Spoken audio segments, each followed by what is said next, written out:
Hi மக்களே, எல்லோரும் எப்படி இருக்கீங்க? இது ஒரு மினி ப்ளாகுன்னு சொல்லலாம்.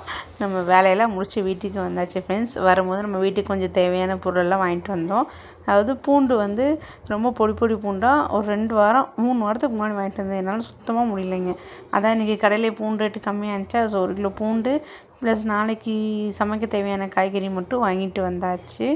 ஐயோ, எங்கள் வீட்டில் பார்த்திங்கன்னா ஆல்ரெடி நான் சொல்லியிருப்பேன், கிச்சன் மட்டும் சிமெண்ட் சீட்டு. அதனால் உள்ளே ஃபஸ்ட்டு வந்தோடனே நம்ம கோட்டை கழட்டி வச்சுட்டு அடுத்த வேலையை பார்க்கலாங்க. இன்றைக்கி வந்து டிஃபனுக்கு நான் இட்லி தான் ஊற்ற போகிறேன். நான் நேற்று நைட்டு மாவு அரைச்சி வச்சுருந்தேன், நல்லா புளிச்சிருச்சு. ஸோ அதை எடுத்து இன்றைக்கி நம்ம இட்லி சுட்டுருவோம். இது என்ன தொன்னைன்னு பார்த்தீங்கன்னா, எங்கள் கடை பக்கத்தில் இந்த பெருமாள் கோயில் இருக்கு இல்லைங்க, அது ரொம்ப சின்னதாக இருந்துச்சு. அதாவது 2 கோயில் இருக்குது, 2 சைடு ஒவ்வொன்றுன்ட்டு. அந்த மாதிரி இருக்கும்போது இப்போ அந்த கோயிலை நல்லா ஆல்ட்ரேஷன் பண்ணி கும்பாபிஷேகம் பண்ணாங்க. ஞாயிற்றுக்கிழமை தான் நடந்துச்சு. இப்போ 48 நாளைக்கு சோறு போடுவாங்கள்ல, அதில் என் வீட்டுக்காரர் வந்து தக்காளி சோறு வாங்கிட்டு வந்து கொடுத்துட்டு போனார். நம்ம சும்மாவே என் வாய் அடங்காது. கோயில் சோறுனா நம்ம சொல்லவா வேண்டும்? ஸோ நம்ம டேஸ்ட் மட்டும் பார்த்து பாப்பாவுக்கு கொடுத்தாச்சுங்க. இனி என்னங்க, நம்ம அரைச்ச மாவில் இட்லியை ஊற்றி ப்ளஸ் தேங்காய் சட்னியும் சாம்பாரும் இன்றைக்கி எங்களோட சமையல். உங்கள் வீட்டிலலாம் என்ன சமையல்னு சொல்லி அப்படியே கேப்பில் சொல்லுங்கள். இன்றைக்கி தலை குளிச்சனால லூஸாக விட்டுருந்தேன். கடைக்கு போய் சும்மா பின்னி போட்டுக்கிட்டேங்க.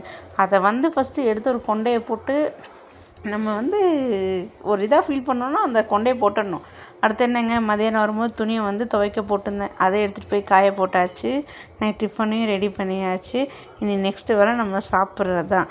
இதில் வந்து நமக்கு தேவையான நாளைக்கு காலையில் சமைக்க தேவையான காய்கறி இதெல்லாம் நம்ம வெட்டி வச்சுருவோங்க. ஏன்னா காலைல எழுந்திரிச்சு அதை செஞ்சிட்ருக்க முடியாது. அதனால் நைட்டே நான் எடுத்து நாளைக்கு காலைல என்ன பொரியலுக்குன்னு பிளான் பண்ணி வச்சுருக்கணும், அதை நைட்டே வெட்டிடுவேன். இன்னொன்று, என்னோடது இட்லி சட்டி வந்து துணி வைக்கிறது கிடையாதுங்க. எண்ணெய் போட்டு அப்ளை பண்ணுற மாதிரி இருக்கும். ஆனால் நான் எண்ணெய் போட மாட்டேன். அதில் அப்படியே இட்லியை ஊற்றி விட்டு அது நல்லா வெந்ததுக்கப்புறம் ஒரு 5 நிமிஷம் அப்படியே விட்டுட்டேன்னா வைங்க, திருப்பி வெளில எடுத்து கமுத்தி வச்சா அதுவே நல்லா பூ போல் உந்து வந்துடும்.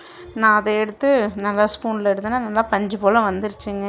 இன்றைக்கி என்னோடய வீட்டில் அதாவது நம்ம பாக்கெட் மாவு வாங்குறத விட நம்ம அரைச்ச மாவில் இட்லி சுட்டால் நல்லா ஹெல்த்தியாக தான் இருக்கும். சூப்பராகவும் இருந்துச்சு, நல்லா இருந்துச்சு. இதுக்கு தான் நான் வாரத்தில் 2 நாள் சாம்பார் வைக்கிறது ஃப்ரெண்ட்ஸ். நீங்களும் எப்படின்னு சொல்லுங்கள். ஏன்னா சாம்பார் வச்சா நம்ம ஒரு தேங்காய் சட்னி மட்டும் வச்சு சாம்பார் வச்சு இட்லியோ தோசையோ ஊற்றி சாப்பிட்றலாம். எனக்கு இப்படி தான் வரும். நான் இப்படி தான் வந்து செஞ்சிட்ருக்கேன். காலையிலனாலும் பாப்பாவுக்கு தனியாலாம் எதுவும் செய்ய மாட்டேங்க. நான் என்ன செய்கிறேனோ அதிலே வந்து அவளுக்கும் மிக்ஸ் பண்ணி கொடுத்துருவேன். ஓகே ஃப்ரெண்ட்ஸ், இது வந்து இன்னையோட நைட் ரொட்டீன். உங்களுக்கு பிடிச்சிருந்தா இந்த வீடியோவுக்கு லைக் பண்ணுங்கள், ஷேர் பண்ணுங்கள், கமெண்ட் பண்ணுங்கள். ஓகே ஃப்ரெண்ட்ஸ், பாய், குட் நைட்.